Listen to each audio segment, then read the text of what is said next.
Hi y'all, this is Larry at Deep South Texas. Today we're going to make sandwich bread. Now this is my improved version of sandwich bread. So 4 years ago I made a video on sandwich bread and it took off like a rocket and people loved it, but in the tens of thousands of comments that came in, there were some other suggestions or questions. And so today, I don't know that this one's going to be better, but we're going to incorporate some of those and see what we come up with. Let's get started. So first, let's get the yeast started. I have 1 1/4 cup of water that's just warm to the touch. Not hot, just warm.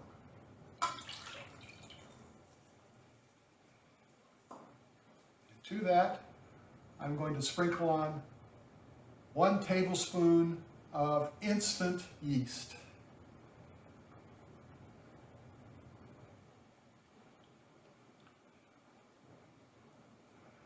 And we'll let that instant yeast hydrate for a minute or two and then stir it in. Okay, let's stir in that yeast.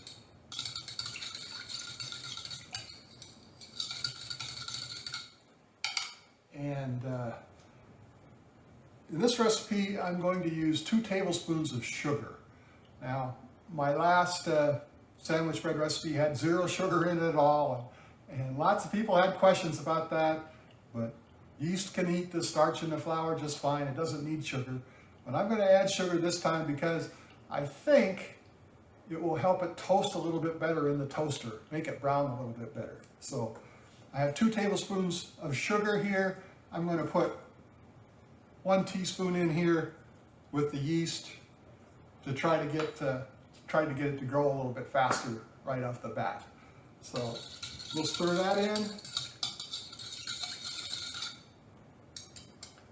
and then we'll let this set until it starts foaming. You know, about 10 minutes maybe. So we'll be back in 10 minutes. Well, it's only been about 5 minutes, but the yeast and the water with a little bit of sugar in it is looking pretty good. Let's set it aside for just a second and deal with our flour.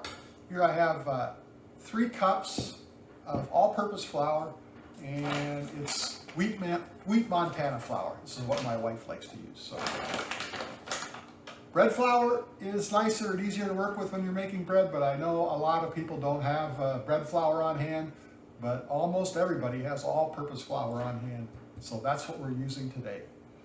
So to the all-purpose flour, I have 1 1/4 teaspoons of kosher salt, and we're just going to sprinkle that up on top and mix it around.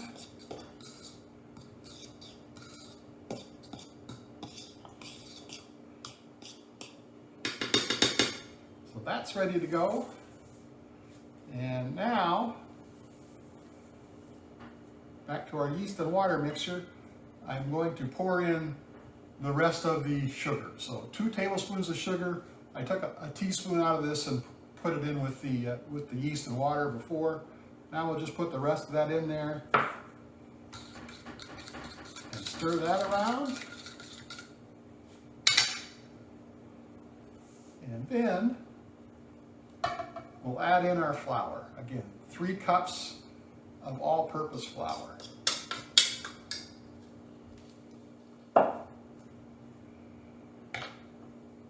And now I have 3 tablespoons of olive oil. Now, in my original sandwich bread video, I used 2 tablespoons of sunflower seed oil, and people just gave me heck over using seed oil. So I'm switching over to olive oil, and the other recipe was for 2 loaves. This is for 1, so when I'm tripling the amount of oil, because again, some people thought that the bread was too crusty. I don't. I think it's just fine. I kind of like crusty bread, but sandwich bread a lot of times is for children, and maybe they don't like they can't appreciate the crust on the outside. So we have 3 tablespoons of olive oil. And we're just going to pour that on top. And then we're going to mix this all together.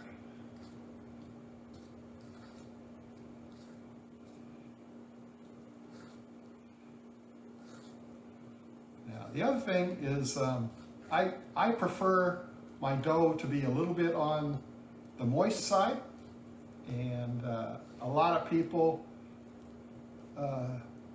mentioned they thought it was too sticky and that I needed to add more flour while I was kneading it. And maybe the thing is what you want is I want the dough to end up being a little bit on the wet side, so a little bit on the sticky side. I think it rises better and gives you a better crumb in the final bread. More air holes, less like Wonder Bread. So we're going to mix this up, and then when we get that done, we'll get back. Okay, the dough is all mixed up. We're going to turn it out to this breadboard now and start kneading it. And we want to knead it for about 8 minutes. It's a little bit on the sticky side, not too bad.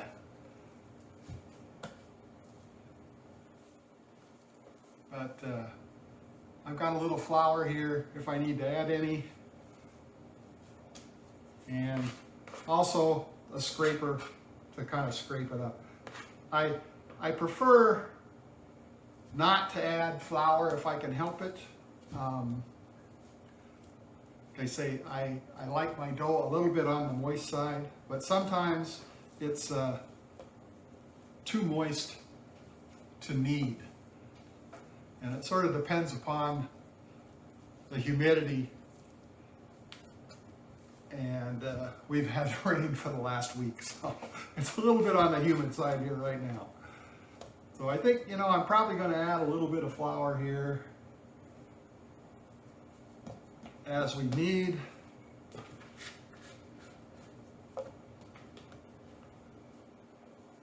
And see how it goes. I hope to not have to add too much. That feels a little bit better. Because see, I'm going to knead this for 8 minutes, and then we'll take a look at it.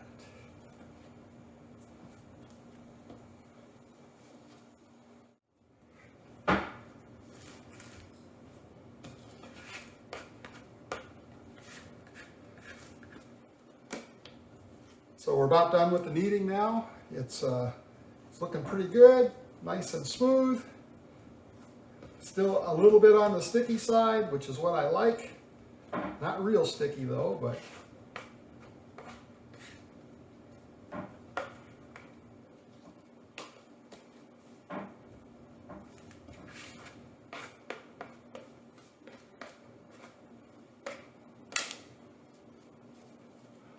now we're going to form it into a ball and put it back in our bowl and let it rise for an hour. So I washed out my bowl and oiled it, and now we'll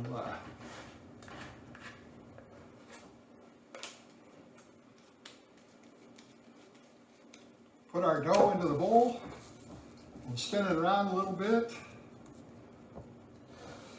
and then I'm going to sprinkle just a little bit of flour on top.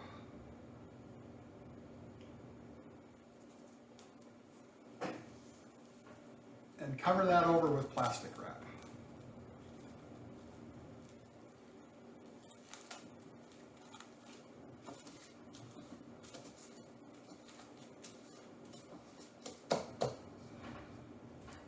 And that's going to sit like that for an hour while it rises. Well, it's been an hour and our dough has risen. Let's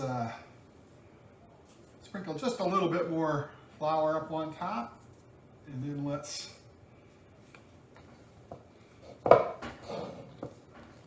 turn this out onto our bread bowl. There we go. Now, I'm going to flatten it out. This flattening out also is removing some of the air from the dough instead of punching it down. And then we're going to form it into a ball. Just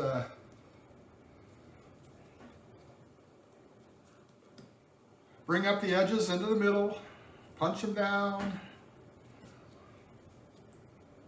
What we're trying to do is we're creating tension in the dough on the bottom to make a nice smooth appearance. Get that all in there, turn it over.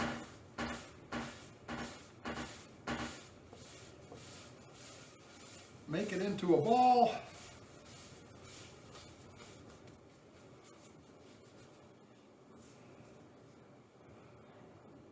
Put a little bit more flour on the top.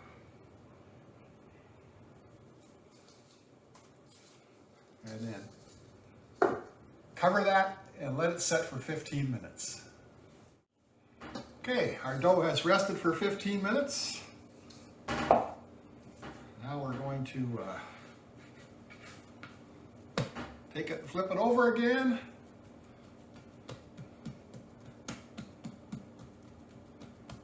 Pat it all out again. And do the final shaping. So we're going to bake it in a loaf pan, a glass pan, and it's been oiled. And that pan is about 8.5 inches long, 4 inches wide, and 2.5 inches deep. A little better sized pan to make a loaf the size that fits in the toaster a little bit better.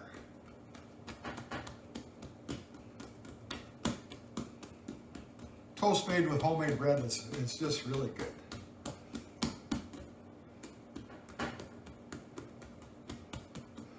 Okay, now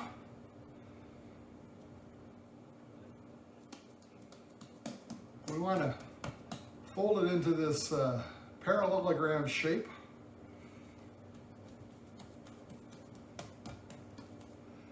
And we want the bottom of that to be about the size of the loaf pan, which is, that's what that looks like right now. So pretty good.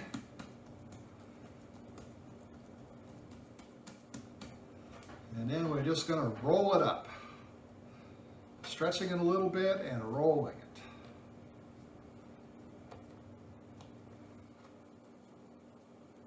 So we're pinching it down as we go.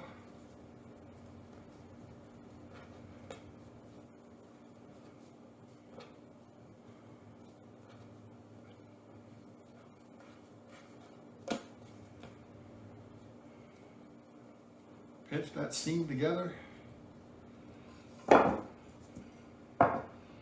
Yeah, a little bit large, but I think we'll be okay. And now,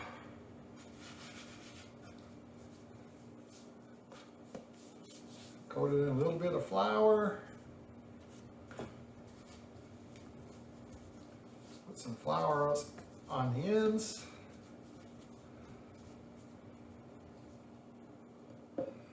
And then put it in our loaf pan, seam side down. And now we're going to let that rest for another hour. Let it rest and rise. I know one of my viewers says that my bread gets more rest than he does. That's probably true. So anyway, we'll just let that set and rise again for the second time. In about an hour, it will go in the oven. In about a half an hour, I'll start the oven up to preheat it to 400 degrees Fahrenheit. So when we come back, we'll be putting this in the oven. Well, it's been about an hour, and I have the oven preheated to 400 degrees Fahrenheit, and our loaf of bread has risen nicely. So it's time to put this in the oven, and I plan on baking it for about 40 minutes, but I'll check it. I'll halfway through, 20 minutes through, I'll spin it around just to give it some even time in the oven, and then I'll start checking it at 30, 35 minutes to see if I think it's done. But the plan is 40-minute bake. Let's get this in the oven. Well, it's been 35 minutes, and I think it's ready, so I'm going to get it out. Well, here it is. I think it's ready. I'm going to brush the top with a little melted butter just to make sure that it all stays nice and soft. But I'm pretty sure that it's done.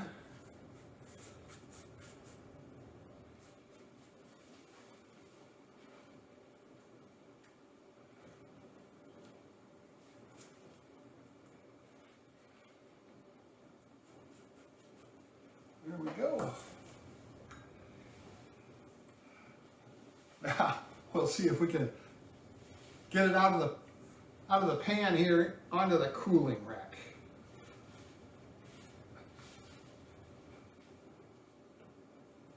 Oh yeah, comes right out. Comes right out.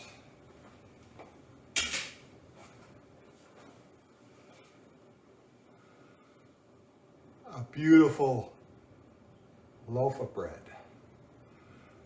Now, we just need to let that cool down a little bit before we cut into it. That's actually the hardest part about making bread. We'll be back when it cools down. Take a look at the inside. Well, I think the loaf of bread has cooled off enough to try to slice it. So let's give her a try.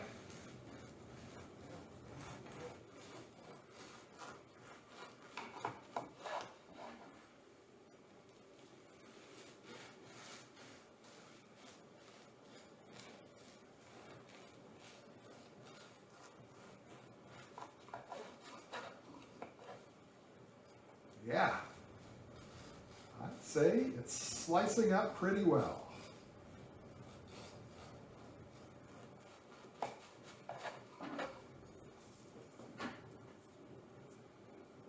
Looks pretty nice inside. It's got a nice open crumb to it. I kind of like that. That's good.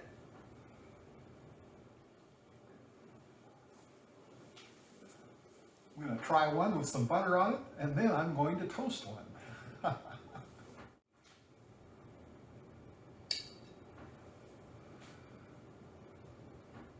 Okay, let's try one with a little bit of butter on it.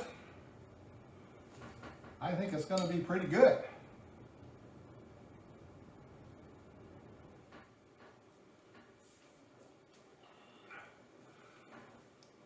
Now, the goal was a soft crust, which we have, so that's good. That was one of the goals. Let's taste it. It's got quite a bit of sugar in it, so let's see what it tastes like.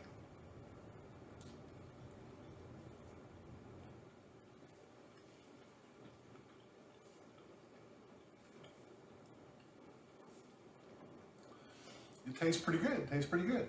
I was a little bit worried. I don't like all that much sugar in my in anything really, so but it's not bad.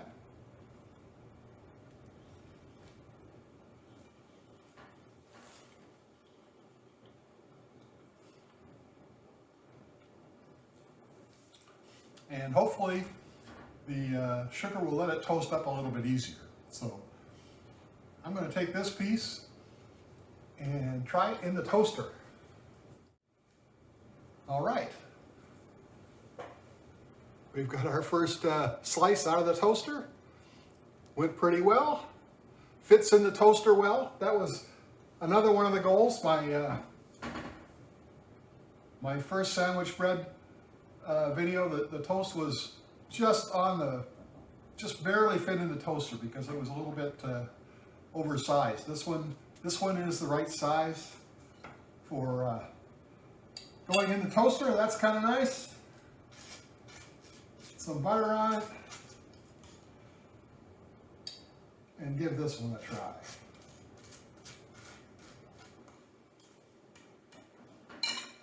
I still, as with most homemade bread though, I still had to run through the toaster a couple times to get it to toast up. I don't know what they put in the bread at the grocery store that makes it toast better, but this is much nicer to eat though.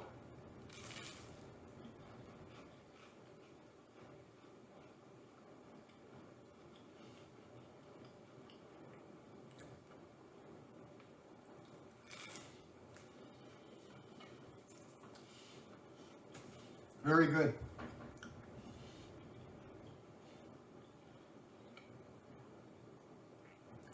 Be happy to eat that with my breakfast in the morning. So the goal of this recipe, of this video, was to improve on my sandwich bread, and some of the goals were make sure the crust was softer, and it certainly is. Try to get it to the right size to fit in the toaster, which it does. Also to get it to toast a little bit faster, but still I have to run it through twice for that. Also a recipe for just one loaf of bread instead of two. So it's people making bread for their first time are a little bit worried about having 2 loaves of bread to eat. But quite honestly, if you're making homemade bread for the first time, you'll go through that loaf so fast, it won't last a day, but that's another story. So we got that. I'm going to explain a little bit about adding flour when you're kneading the bread. Again, I try to avoid adding flour as much as possible. A little bit of stickiness, a little bit of dough on my hands doesn't bother me so much. I think it helps the texture of the bread not to add a lot, but I did add some this time. That went okay. So if you enjoyed this video, please hit that like button and please subscribe. We'll see you again next time.